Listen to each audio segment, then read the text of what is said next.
আমাকে এসে জিজ্ঞেস করে যে তুমি এখন কি করছো, আমি বলি এই খাচ্ছি। না বলছে না মানে তুমি কি করছো এখন, আমি বলি এই খাচ্ছি। আমি কি কয়টা করে আপনার কি, আমি থোড়ি বলতে পারি যে আমি কিছু করি না। তারপর আবার ভেঙে বলে, ভাই ভেঙে বলে যে না এমনি তুমি এই যে কোনো কাজ ফাজ কি করো, আমি বলি ঘুমাই। ঘুমানোটা কাজ না, ঘুমালে লোকে বাঁচতে পারে? এটাও কাজের মধ্যে পড়ে না, খেলে মানুষ বাঁচতে পারে? ঘুমানো আর খাওয়াটা অনেক জীবনের সবচেয়ে বড় কাজ। তারপর আছে কিছু গা জ্বালানো কথাবার্তা যেগুলো শুনে আমার মাথা থেকে পা অব্দি পুরো ফুটফুট ফুটফুট করে জ্বলতে থাকে।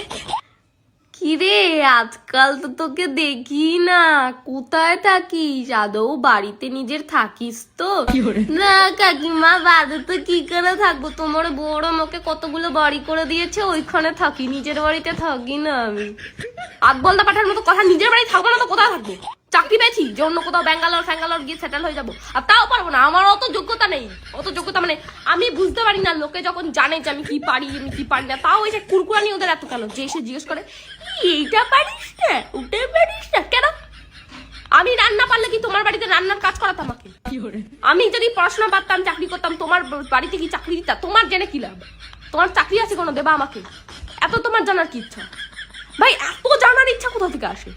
ভেতরে মানে কোনো কাজ নেই আপনাদের কাকিমা? কোনো কাজ নেই ভেতরে? কিছু মানে দরকার ফরকার হয় না কাজের কোনো? এত লোকের খোঁজ খবর না, এগুলো কি?